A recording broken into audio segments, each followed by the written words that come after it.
Hi, it's Robin Sharma, author of The Leader Who Had No Title, founder of the Titan Academy.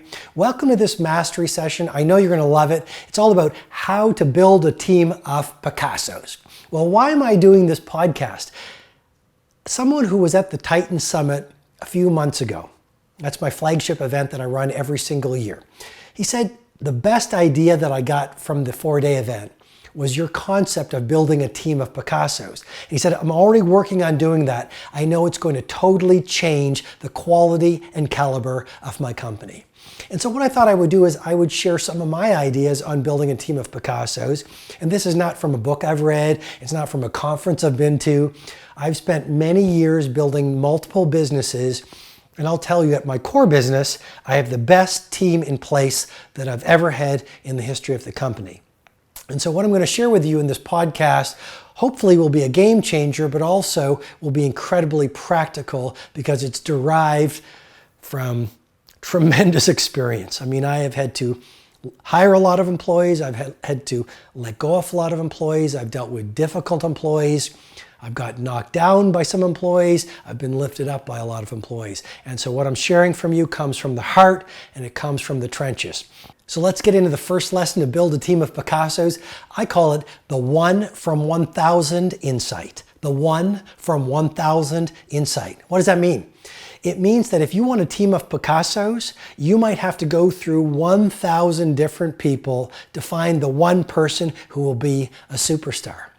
You know, I've hired a lot of people, and sometimes people say, you know, for your executive assistant, you have tried 15 different people or 20 different people. For your business development person, you've tried 7 different people. For your IT person, you've had so many different people. Why is your shop a revolving door? Well, if you talk to experienced people who have built world-class companies, they will all tell you the same thing. Sometimes you have to hire 1,000 people to find the A performer. And let me just ask you right now, here on this podcast, how many people do you know that are truly world-class? How many people do you know that over-deliver? How many people do you know that are merchants of wow? How many people do you know are truly exceptional? It's probably 1 in 1,000, right? So to find that A player for your team, that true Picasso, you might have to hire a lot of people to find that one person. You're not doing anything wrong. It's simply the process of building a world-class team. Number 2, hire on mindset, not on history. What do I mean by that? Well, when I hire, you know, and I still remember reading Isaacson's biography on Steve Jobs, and they reported Steve Jobs would sit in on almost every hiring decision. Look at Microsoft. A Microsoft executive once said, the secret sauce of Microsoft is not software, it's hiring. So the second point, which I'm saying, is hire on mindset, not history. When I hire someone, I am much more interested in their core beliefs and their primary values. Because if there's no belief fit and there's no values compatibility with our core values, then I'm not interested. I mean, some of the core values we've built our core business on, OAD, an obsessive attention to detail.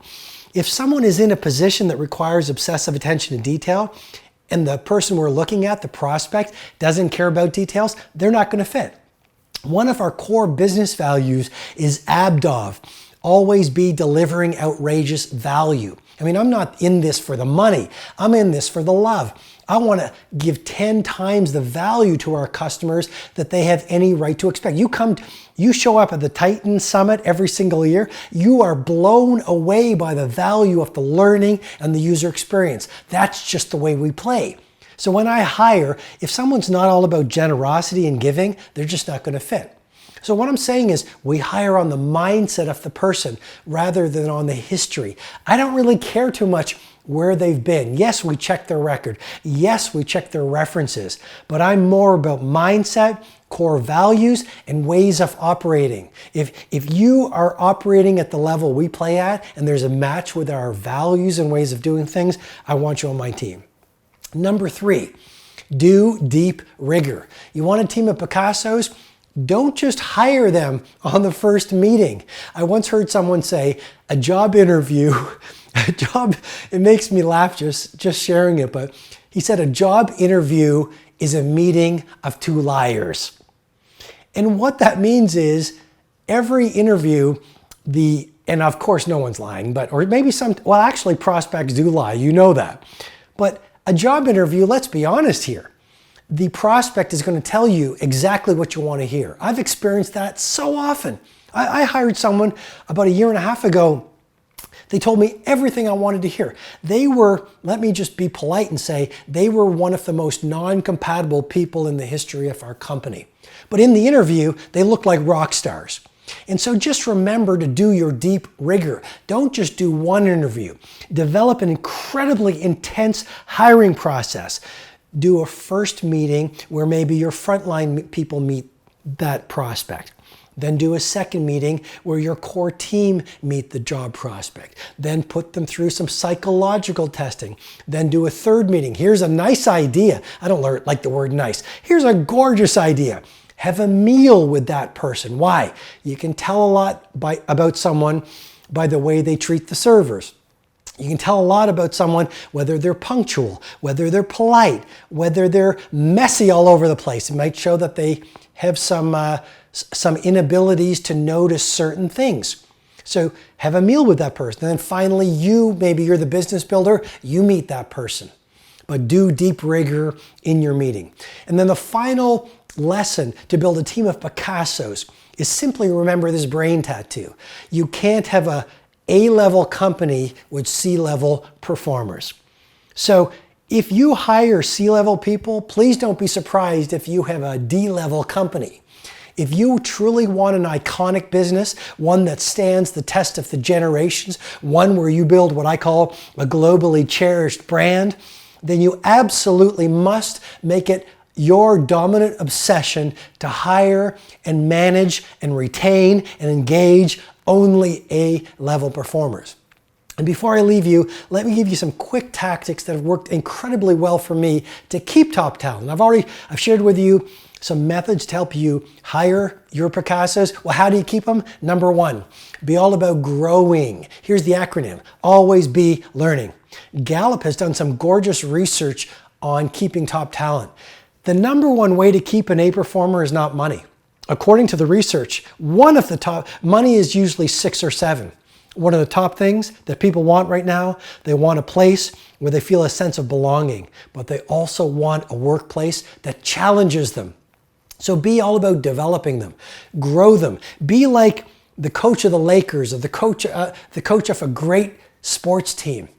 Coach them, develop them, challenge them, encourage them to grow. They might not always love it, they will appreciate you for it. Another way to keep top talent is appreciate them. Tomorrow, guess what I'm doing with my team? I'm going to spend the day in a team building session. In the afternoon, we're going to watch the movie Burnt, because that to me is all about being a Picasso of your craft and a great team. And then in the evening, I've reserved the chef table, and we are going to have a world-class meal together, me and my beloved team. Why? I want to appreciate them. Next thing, if you want to keep people, respect them. After growing their talent, appreciating them as human beings, you've got to treat them with respect.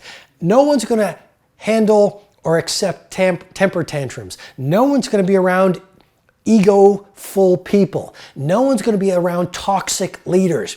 Respect people. Be on time, be punctual, treat them with love, treat them with respect, listen to them, they will love you. And the final thing, and I learned this from one of my friends, break bread with them. It's the old concept of the hearth, or however you want to pronounce it. Actually, it's the hearth. And that would be like families and loved ones getting in front of the fireplace and breaking bread together. And I know this is unorthodox, but the way I teach elite performance and leadership and becoming a titan of your industry, I share a lot of unorthodox ideas that actually work incredibly well. And this one worked incredibly well. Break bread with people. The team that eats together stays together. I think it was Napoleon. I think it was Napoleon. The only war he ever lost was when he didn't feed his army before the battle. Feed your army before the battle. They just may stay with you their entire careers. Thanks for being with me on this mastery session. Hope you've loved it. Hi, it's Robin. I invite you to subscribe to this podcast and definitely go over to robinsharma.com for more information, tools, and resources on mastery, elite performance, and living a world-class life.